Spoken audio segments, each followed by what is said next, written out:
राम हो तो एक बार मुझे राम जी का दर्शन करा। ध्यान देना, जिसमें प्रभु श्री राम लंका में विजय पाकर अयोध्या लौट करके आए तो राम जी ने सभी को बिठा करके राम जी ने सभी को धन्यवाद दिया और सभी से राम जी ने कहा कि तुम जो चाहो वो मांग सकते हो। जिसको जो मांगना था उसने मांगा। जामवंत ने कहा प्रभु अभी मेरी भुजाओं में खुजली हो रही है। क्या? अभी मेरी भुजाओं में खुजली हो रही है। क्यों? अभी युद्ध करने का और मन करता है। अभी युद्ध करने का और मन करता है। वीर तो मिले लेकिन बलशाली नहीं। कन्हैया जान गए तो राम जी ने जामवंत को आशीर्वाद दिया, जाओ। द्वापर युग में जो तुम्हें परास्त कर दे बस समझ लेना कि वही राम है। आज द्वारकाधीश कन्हैया ने एक ही मुष्टिक में 27 दिन बराबर जामवंत ने द्वारकाधीश के साथ युद्ध किया। 27 दिन 27 रात। 28वें दिन द्वारकाधीश ने एक ही मुष्टिक में चारों खाना बराबर कर दिए। जामवंत जान गए कि ये राम है, चरणों को पकड़ लिया। आज भगवान कृष्ण ने जामवंत को राम रूप का दर्शन कराया और जब राम रूप का दर्शन मिल गया तो जामवंत ने अपनी पुत्री जामवंती का हाथ पकड़ा और द्वारकाधीश के हाथ में रख दिया और वही जो मणि थी ना वही दहेज में द्वारकाधीश को प्रदान कर दी। बोले भागवत भगवान की। विवाह करने की कई पद्धति है परीक्षित। हाँ? एक विवाह जवान का होता है, जवान का, है ना? स्वीकार करना जवान से, है ना? तुम हमें स्वीकार हो और हम तुम्हें स्वीकार है, विवाह मान लिया गया। दूसरा हाथ में हाथ रख देना, ये भी एक पाणिग्रहण संस्कार है ना? तीसरा वर ने कन्या को माला पहनाया और कन्या ने वर को माला पहनाया, ये भी पाणिग्रहण संस्कार विवाह है ना? ये सब गांधर्व विवाह के अंतर्गत आते हैं।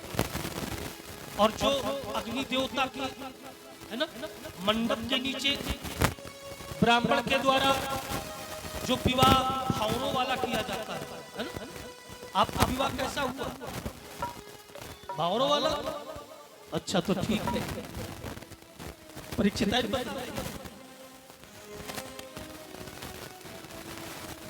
ये वेद की ऋचा का विवाह है जो भावरों के द्वारा किया जाता है ना?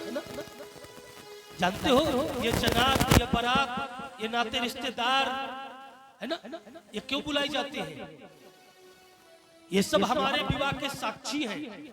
हाँ, हमारे सामने विवाह हुआ, मंडप गाड़ा गया, अग्नि देवता हमारे विवाह के साक्षी हैं, ब्राह्मण देवता हमारे विवाह के साक्षी हैं। सब नाते रिश्ते, दोनों तरफ के नाते रिश्तेदार होते हैं, नहीं होते?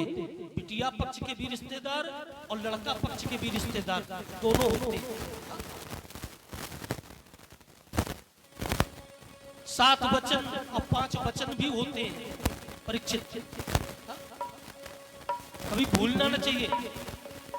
अब इससे तो बता हमें विवाह की रात कोई भूले नहीं पाता है कि भूल पाता है कोई?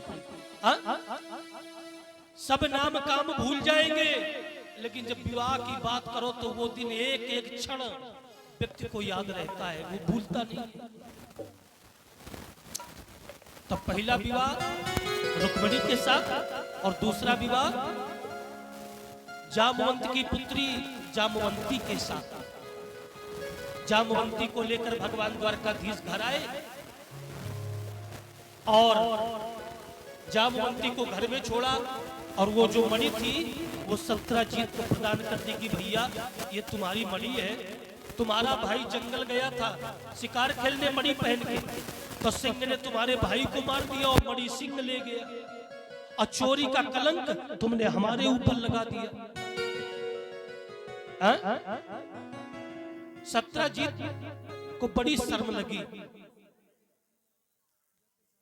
सत्यजीत के घर वालों ने कहा कि अब तुम कभी द्वारकाधीश के सामने अपना मुख उठा नहीं पाओगे, दिखा नहीं पाओगे। सत्यजीत ने कहा क्या करूं? सत्यजीत के घर वालों ने कहा देखो, ये मणि जो घर में कन्या है, सत्यजीत की पुत्री सत्यभामा, ये सत्यभामा का विवाह द्वारकाधीश के साथ कर दो, और ये मणि उन्हीं को भाती है, तो ये मणि दहेज में उन्हें ही प्रदान कर दो। सत्यजीत जी प्रसन्न हो गया, और प्रसन्न होकर के सत्यजीत ने अपनी पुत्री सत्यभामा का द्वारकाधीश के साथ विवाह कर दिया, और वही मणि द्वारकाधीश को दहेज में प्रदान कर दी। बोले भागवत भगवान की। कई विवाह हो गए परीक्षित? हाँ? 3 हो गए। अब कन्हैया जी से कह दो ठीक है कि करते ही रहोगे? हाँ?